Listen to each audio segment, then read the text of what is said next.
Olá, boa noite. Está começando aqui na Rede TV Espírito Santo o ES News Especial Eleições 2018. E hoje a gente está recebendo aqui em nossos estúdios a vice-governadora eleita do Espírito Santo, Jaqueline Moraes.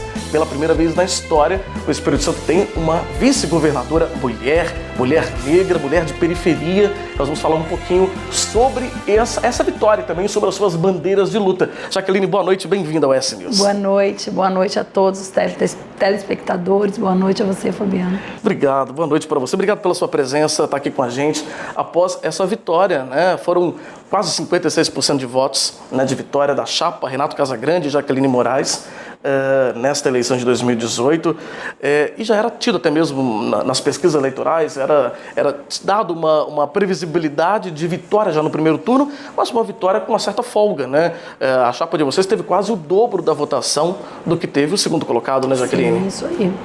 As pesquisas mostravam, né, e realmente os resultados se confirmaram na apuração da votação, que as pessoas souberam entender a mensagem de que o Estado precisava voltar a crescer. Foi a mensagem que nós levamos nas ruas e nós fizemos um trabalho legal, porque eu e o Renato resolvemos fazer uma campanha paralela. Foi uma discussão que nós tivemos com a nossa coordenação, onde foi uma campanha marcada por muitas sabatinas, muitos debates, muitas reuniões, grupos assim, sabatinas em faculdades, tanto privadas quanto públicas. E o Renato deu preferência para ir nas sabatinas, nos debates, e eu assumir a rua, de uma certa forma, com o grupo de candidatos. Então, as pessoas até achavam interessante assim, porque vice geralmente não faz campanha. E por que a vice do Renato fazer campanha? Porque tem um pouco a ver comigo, esse perfil de rua, de gostar de gente, gostar do contato com as pessoas. Então, a gente fez isso e deu muito certo. O Renato, quando ele esteve aqui, ele falou isso sobre as agendas independentes, né? Um dos nossos jornalistas convidados durante a sabatina que a gente fez, ele perguntou sobre a sua experiência, né, na gestão, no serviço público, e ele falou de você e disse, tanto é que nós estamos fazendo agendas separadas, ou seja, enquanto ele estava no local, você estava em outro, e faziam as agendas, assim, paralelamente, né? Exatamente. Até porque nós ficamos com uma coligação ampla, então nós tínhamos um número grande de candidatos. Então, ora ele estava no interior e eu estava na Grande Vitória, ora eu estava no interior e ele na Grande Vitória, sempre dando atenção à nossa base, que é essa base de aliança que nós tínhamos, foi ampla. Então, a gente caminhava com os nossos candidatos e chegou um momento, isso cresceu de tal maneira e se fortaleceu, que algumas pessoas ligavam para a coordenação e falavam assim, vê aí se Renato pode, se Renato puder, manda vice. Então acabou as pessoas entendendo que nós temos uma mesma fala, nós temos uma mesma linha. Estavam alinhados. E estávamos totalmente alinhados na campanha, então nós conseguimos deslanchar isso bem no processo eleitoral, que é um processo curto, foi um processo curto, processo de praticamente 30 dias de campanha, né, entre o registro e você iniciar a mesma campanha.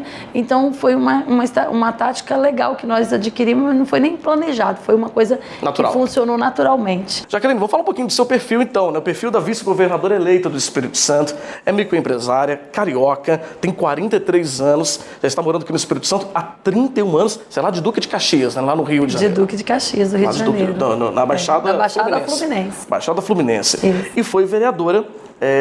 Foi a sexta mais votada em Cariacica, ela foi líder comunitária também no bairro Operário, ou seja, uma caminhada já muito relacionada à base, né? Aos movimentos de base, de liderança mesmo comunitária, né, Jaqueline? É verdade. Eu falo que no meu primeiro espaço público onde eu atuei foi justamente na base.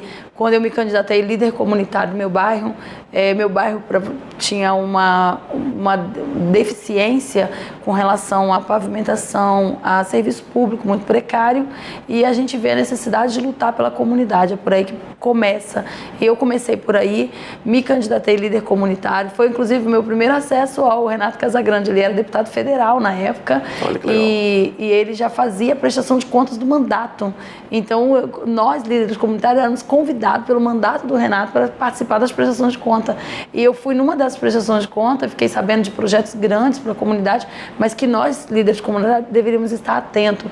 Então, eu sempre valorizei muito. Foi aí que eu comecei, dois mandatos de líder comunitário, depois eu me candidatei a vereadora da cidade. E foi a sexta mais votada, 2012. Fui a sexta mais votada, tive 2.652 votos E logo no primeiro mandato eu fui para a mesa diretora, no primeiro biênio como vice-presidente da Câmara e depois fui reeleita vice-presidente da Câmara. Participei de 2 comissões importantes na Câmara, que eu considero que foi uma escola para mim, que foi a presidência da Comissão de Saúde e Educação, onde a gente teve uma atuação bem importante na cidade. Ou seja, você acredita, Jaqueline, que esse momento que a gente está vivendo no Brasil, a mulher tem ganhado cada vez mais empoderamento, né? A gente está vivendo um momento de empoderamento da mulher, né? A gente olha até as candidatas a vice-presidente, infelizmente, porque a gente teria que ter mais mulheres como candidatas a presidente, mas muitas são mulheres, né? A vice do Geraldo Alckmin, a vice do Ciro Gomes, né? Nós temos a Marina, que acho que foi a única candidata mulher, né? A única mulher candidata a presidente, mas, enfim, nós estamos vendo aos poucos um crescimento da presença da mulher na política. E você falou agora um pouco do seu mandato como vereadora lá em Cariacica, ou seja, isso é algo que está acontecendo de forma ainda lenta, devagar, mas vem acontecendo, não vem? Exato. Na verdade, a cota para as mulheres existe há 21 anos, onde já começou desde então o incentivo à participação. Mas nós percebemos, Fabiano, que a questão da participação da mulher, existe alguns fatores, tanto cultural, que a gente sabe a mulher demorou a votar, a mulher demorou a participar da política, a mulher ela tem uma formação de consenso, então tudo isso faz com que ela tenha um baixo interesse em participar da política. E também essa falta de representatividade, ou seja, quem eu olho muitas vezes não tem aquela representação. E a gente ainda passou por um problema de uma presidente que foi cassada, então nós tivemos muitos problemas e nós estamos agora virando uma nova página, onde veio o TSE investindo ali nos 30% também da cota das mulheres. Nós, no partido, quando nós fomos para o PSB, logo no final do meu mandato, eu terminei e fui convidado pelo Renato a participar da Secretaria de Mulheres do PSB. Nessa secretaria, por exemplo, nós lançamos uma campanha chamada Não Seja Laranja, ou seja, impedindo que na campanha passada nós percebemos um número grande de mulheres com o nome ali como fakes, candidatos fakes, tudo isso. Somente para poder estabelecer a cota. Mulher, exatamente, né? A cota que não estava dando respostas. E aí veio a questão financeira e eu acho que esse avanço está sendo lento, mas está sendo gradual. Hoje, se a gente olha para o Congresso Nacional, a gente vai ver que eram 51 mulheres, hoje é 77. A nossa bancada da Assembleia Legislativa caiu, infelizmente, eram 5 mulheres, caiu para 3. A nossa bancada federal aumentou, ficou dentro da cota dos 30%, de 10 vagas, nós temos 3 mulheres eleitas. Então, assim, nós temos uma senadora que perdeu a eleição agora, não teve êxito na eleição, mas continua senadora da República por mais de 4 anos. Então, nós aqui no Estado temos uma representação que a gente consegue olhar. E a vice-governadora, que eu falei até numa entrevista, eu tenho falado que para mim tem sido uma grande honra ter que honrar essa posição das mulheres. E não só ser mulher, como você colocou no início, ser da periferia e representar os movimentos sociais. Porque o Renato quis dar voz a esse movimento no centro do governo. Então, nós estamos aqui ocupando um espaço que nunca foi ocupado e não era nem sonhado, talvez, pelos movimentos sociais. Uau, acho que é algo até novo, né, na história do Espírito Santo. Isso que você falou, né, colocar como centro essa questão social, realmente como no cargo de vice-governador, né, é algo novo mesmo para a história do Estado. Exatamente. E o Renato, ele justamente quando ele nos convida, ele quis dizer isso. São pessoas comuns da sociedade que não costuma ocupar o centro do poder. E no meu governo, nós vamos trazer para isso. Então, ele já fala em questão de interlocução com os movimentos sociais, e eu acho isso muito bacana, porque os movimentos sociais, eles têm, a todo momento, ajudado em qualquer governo, eles ajudam nos fóruns de debate. Então, assim, quando eu falo de movimentos sociais, eu não falo só dos organizados, eu falo dos organizados, que são diretamente organizados por uma instituição, e aqueles que são desde o conselho, lá do conselho que é montado. Então, são tantos movimentos que a sociedade tem de debate, discussão, que precisa ter esse ouvido atento do governo para que possa fazer, então, um governo de excelência com todo mundo participando. A gente precisa do poder econômico, a gente precisa que a roda da economia gire e a gente precisa também que a base esteja sendo atendida de alguma forma. Vai ser o seu papel, a gente pode dizer isso, que o seu papel à frente da vice-governadoria, vai ser fazer essa interlocução direta com os movimentos sociais? Isso tem sido o apelo do Renato desde quando ele nos convidou na campanha, de que os movimentos tenham uma voz diferenciada, e ele preza por essa interlocução. Ele já é muito disso, ele tem esse perfil do diálogo, né? Ele já tem esse perfil de conversar bem com todo mundo, de atender todo mundo, ele retorna a ligação. O Renato é um político diferenciado nessa linha, e ele quer que a gente mantenha também essa linha de interlocução no governo, com certeza. Bacana. Olha, eu estava lendo um pouquinho aqui da história, né? Quando eu estava estudando um pouco a história aqui da Jaqueline, vendo um pouco da sua trajetória política, eu vi algumas coisas muito interessantes, que está dizendo aqui que você concluiu o ensino básico no EJA, né? Educação para Jovens e Adultos, e está estudando Direito. Exatamente.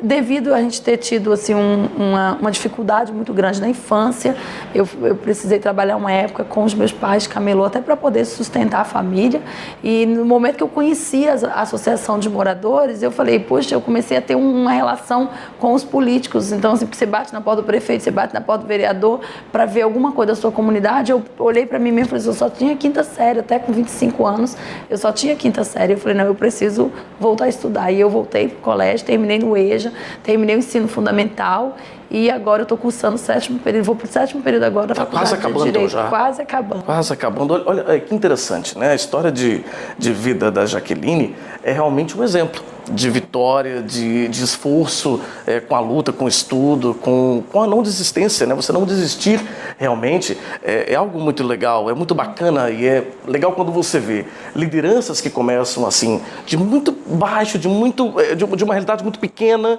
né? Crescer e chegar a um cargo como vice-governadora do estado, que é a situação da Jaqueline. Então, é muito interessante. A gente vai conhecer um pouquinho mais da história da Jaqueline no próximo bloco. Jaqueline, a gente vai para o rápido intervalo, mas na volta a gente vai continuar conversando um pouquinho mais. Vamos falar um pouco da realidade do estado, ainda da realidade do país, momento delicado, né, também o Brasil está vivendo, mas tudo isso no próximo bloco. A gente volta já já com o ES News Especial. Continue com a gente aqui na Rede TV Espírito Santo.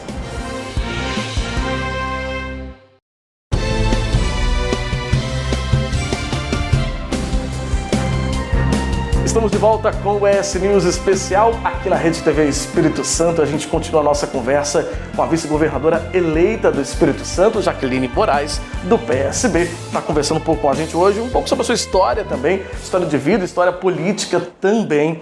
E, Jaqueline, a gente estava também falando sobre a importância da mulher, o empoderamento da mulher, né, no bloco anterior. E pela primeira vez na história do Espírito Santo, nas faltas do governador por eventuais questões ou férias ou questões, você vai ser a primeira mulher a assumir o governo do Espírito Santo, né? Como que você se sente? Você se sente realmente... como que é esse momento para você? Esse momento é um momento de muita honra, em primeiro lugar, né, por ser mulher, por estar escrevendo a história. Então a honra vem nesse sentido, escrever, fazer parte da história. Alguém um dia vai ler isso, e isso é muito legal, dá um prazer e dá um senso de responsabilidade também muito grande de fazer bem. Então assim, é o senso de fazer e fazer bem. E outro ponto é saber que nós estamos preparadas para montar a equipe. O Renato, desde agora, na transição, ele já tem percebido o desejo que ele tem de que eu esteja inserida em todas as discussões. Quando nós fomos fazer o anúncio, aí a escolha da equipe de transição, nós sentamos e conversamos e anunciamos a equipe de transição. E hoje nós estamos fazendo visita nos órgãos, desde quando nós chegamos, nós estamos fazendo essa semana toda visita nos órgãos, como a Assembleia Legislativa, Ministério Público, TJ, e nós vamos em todos eles conversar um pouquinho sobre esse cenário. Então, eu me sinto preparada, sinto que vai ser uma honra muito grande poder estar nesse lugar no momento que for necessário. Jaqueline, no bloco anterior você comentou um pouco sobre a questão da sua atuação, né? Algo que você gostaria muito de ter essa interlocução, e também a pedido do Renato também, nos movimentos sociais, essa interlocução. Agora, o Espírito Santo também passou, os últimos anos, né, no ano passado mesmo, momentos muito complicados, por exemplo, na segurança pública. A gente teve uma crise muito séria na segurança, muitas pessoas morreram durante mais de 20 dias em que os policiais militares ficaram parados aqui no estado. E E assim, eu queria que você falasse um pouco sobre isso, né? Ou seja, o mandato do Renato, quando ele esteve aqui com a gente, ele falou que ele daria uma atenção também muito especial a essa questão. A segurança também é uma das prioridades, não é? É uma das prioridades e é importante dizer, Fabiano, que quando o Renato governou o Espírito Santo, ele tinha o secretário de segurança, mas ele foi o gestor da pasta. Ele se reunia periodicamente com toda a equipe e não era uma equipe que só era a polícia. Ele trabalhou no aparelhamento da polícia, mas ele também trabalhou na questão social do programa Estado Presente. Então, o programa Estado Presente foi um programa que ele foi exemplo no Brasil e fora do Brasil de um programa de segurança que foi gerido pelo próprio governador. Então, o Renato vai dar uma atenção especial a essa questão, até porque nós sabemos que a nossa polícia militar saiu machucada depois desse episódio, porque foi tratado o quê? Foi a arrogância e a prepotência da atual gestão que levou com que nós tivéssemos desencadeou todo esse problema, essa problemática com a polícia militar e com as forças de segurança como um todo. Então, hoje a gente já percebe que a nossa preocupação é justamente essa. Nós temos um sistema carcerário que está encarcerando, mas que a gente também não tem como fazer muita coisa agora. De fora, nós estamos observando que nós tínhamos cerca de 15 mil detentos. Hoje nós estamos já batendo aí a meta de 22 mil detentos ou mais um pouco. É muita coisa, então, assim, né? é muita coisa, precisa pensar. Então, a força de segurança, com a própria gestão do governador, isso vai ser algo muito bom para o Estado, porque o governador já assumiu, ele disse, eu vou cuidar pessoalmente da questão da segurança do nosso Estado. Então, nós, com certeza, nós abriremos um novo momento do diálogo, porque nem tudo se pode fazer. É importante dizer que governar não é você pegar uma varinha mágica e falar assim, isso é possível. Com certeza. Não é. Dialogar, é mostrar que eu posso, se eu não posso, isso dá, isso não dá. Existe uma limitação orçamentária. A limitação também, né? orçamentária. E o Renato, ele tem essa habilidade do diálogo e ele vai saber aplicar isso muito bem no governo. Jaqueline, falando ainda sobre essa questão dos problemas sociais, a gente falou um pouco da segurança pública, que de fato é uma área, eu digo assim, preponderante, importantíssima, né? O capixaba, ele prima muito por isso. Agora vamos falar de uma outra área muito importante também. Educação, saúde, áreas que são também base para uma gestão pública. Renato também comentou um pouco sobre isso quando ele esteve aqui. Eu queria que você falasse um pouco sobre isso também. Como que você enxerga hoje a realidade do Estado e o que poderia melhorar, talvez, nos próximos anos? É aquilo que a gente vem falando, a minha história já mostra. Eu concluí meu ensino fundamental e meu ensino médio no EJA. E o governo atual fechou vários EJA, várias escolas que tinha lá na comunidade próxima. Então, assim, nós vamos rever todas essas questões que foram colocadas na época da eleição, que foram levantadas, e a gente não ouvia isso porque não é coisa da cabeça, não. Na hora que nós íamos fazer o Conversa de Futuro, que foi um dos programas que norteou o nosso programa de governo, a gente ouvia das pessoas. Então, a educação precisa ser tratada com muita atenção, como nós vamos fazer. E também a questão da saúde, a descentralização. O Renato, quando governou o Estado, ele criou os núcleos de especialidades nos municípios. É muito triste eu ouvindo isso lá em Colatina de alguém que faz uma quimioterapia, e a quimioterapia que descobriu um câncer faz lá em Colatina, mas a radioterapia tem que fazer fora de Colatina, porque tem que vir aqui para Vitória. Então, essa descentralização também dos serviços no município, fazer o serviço chegar. Então, hoje o gargalo é especialidade. Especialidade é problema que está no município, mas a gente sabe que não é um problema do município, é uma oferta do Estado. Então, o Estado tem que olhar com carinho para essa atenção, tem que olhar com atenção e carinho para essa situação da saúde, principalmente no que diz respeito à descentralização. A descentralização dos serviços, né? Serviços públicos. Dos serviços. Eu estava falando um pouco da sua história também aqui. Eu vi que o seu marido, ele já foi vereador, o Adilson Avelina, né? Isso. Já foi vereador e abriu mão da candidatura a deputado estadual para poder te apoiar, estar junto com você, isso?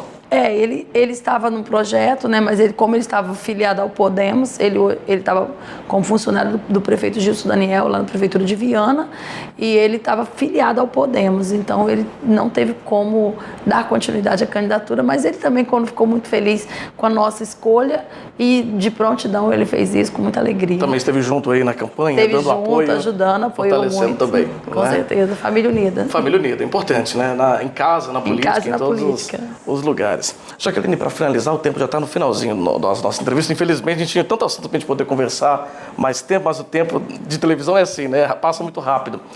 Base aliada, a gente sabe que por um governo conseguir desenvolver um bom governo, aliás, né, conseguir se desenvolver bem, ele precisa ter uma base também na Assembleia, precisa aprovar os projetos, né, que passam pela Assembleia. Como que você e o Renato estão vendo essa base, aliás, os deputados que foram eleitos, o governo, como que o governo está vendo isso? Vai ter facilidade para poder aprovar os projetos? Vai ter um diálogo aberto? Como que está isso? Eu acredito que nós vamos ter sim, a Assembleia renovou 50%, mas nós já tivemos com o nosso presidente da Assembleia atual, que é o Eric Musso, então assim, com certeza nós conversaremos muito bem com os outros que estão lá, e eu tenho certeza que essa renovação veio para somar, veio para que a mentalidade das pessoas que estão chegando, e você pode reparar que tem muitas pessoas ligadas à segurança na Assembleia, né? Muitos então, coronéis, assim, delegados. Exatamente, que tem pessoas que estão bem empenhados naquilo que o Renato sabe fazer bem, que é o cuidado com a segurança. Então eu acredito que nós não teremos problema com a Assembleia e muito pelo contrário, nós vamos buscar sempre o prisma da política, que é o diálogo. Eu acho que o diálogo é a base para que a gente possa construir a boa política. Tá certo. Olha, eu quero agradecer muito a Jaqueline Moraes, vice-governadora eleita do Espírito Santo pelo PSB, junto com o Renato Casagrande, do mesmo partido, né, os dois do PSB. Hoje no S-News a gente conhece um pouquinho da história da Jaqueline, um pouquinho da sua trajetória política, sua trajetória de vida e trajetória política, e foi uma alegria para a gente recebê-la aqui. Muito obrigado, Jaqueline. Desejo muito sucesso no nome da Rede TV, Obrigada. no seu mandato junto com o Renato lá no Palácio Anchieta, e as portas da Rede TV estão abertas para que vocês voltem mais vezes e mostrem, tragam para a gente boas notícias para o nosso Espírito Santo. Se Deus quiser, muito obrigado. Com a bênção de Deus e com o apoio de todos, nós faremos um bom governo. Obrigado, Jaqueline. E a gente fica por aqui com o S-News especial dessa semana. Lembrando que durante todas essas próximas semanas, nós estaremos trazendo aqui nos nossos estúdios os candidatos que foram eleitos, candidatos ao Senado, candidatos a deputados estaduais e federais que foram mais votados. Você vai poder conhecer um pouquinho mais também dessas lideranças que foram eleitas por você, eleitor, para te representar aqui no estado, também em Brasília. Muito obrigado pela audiência. Até a semana que vem. Tchau. Boa noite.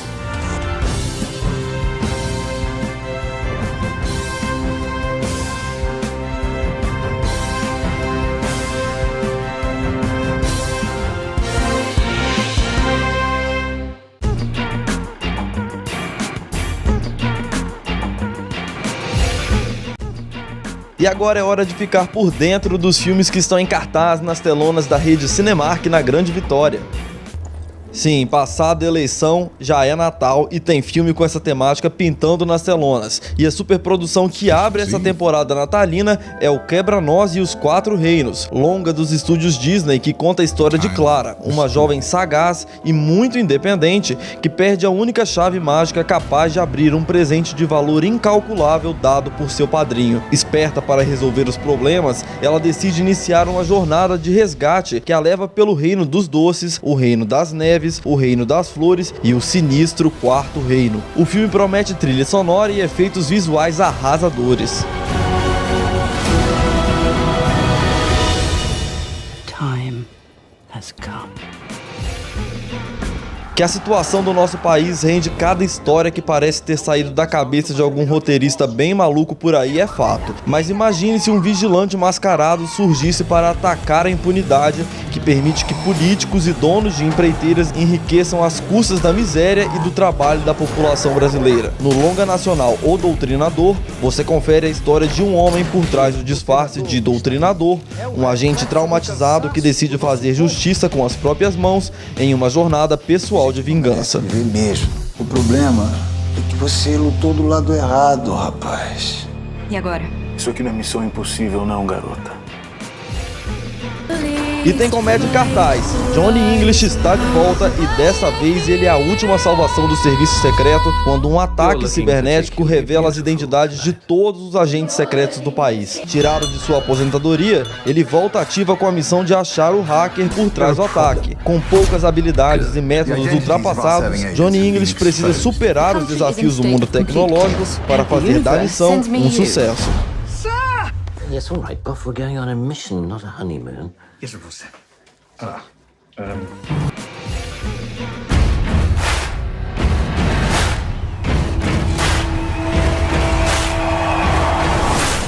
E os fãs da banda Queen já podem correr para o cinema porque está em cartaz o musical Bohemian Rhapsody, um longa biográfico que conta a história de Freddie Mercury e seus companheiros que mudaram o mundo da música para sempre. Porém, quando o estilo de vida extravagante de Freddie Mercury começa a sair do controle, a banda tem que enfrentar o desafio de conciliar a fama e o sucesso com as suas vidas pessoais cada vez mais complicadas.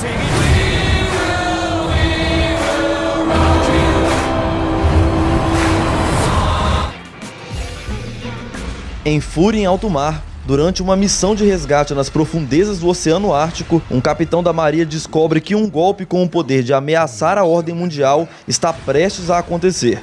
Quando o presidente russo é capturado por inimigos, o capitão se une a um grupo de elite da marinha americana para tentar resgatá-lo e ajudar a recuperar o seu cargo. Eles terão que navegar em águas inimigas e estabelecer uma aliança com os russos para impedir que a Terceira Guerra Mundial se inicie. 40 anos depois de ter escapado do ataque de Michael Myers em uma noite de Halloween, Laurie Strode terá que se confrontar com o assassino mascarado pela última vez. Ela foi perseguida pela memória de ter sua vida por um triz, mas dessa vez, quando Myers retorna para a cidade de Haddonfield, ela estará preparada. É o retorno do clássico Halloween às telonas.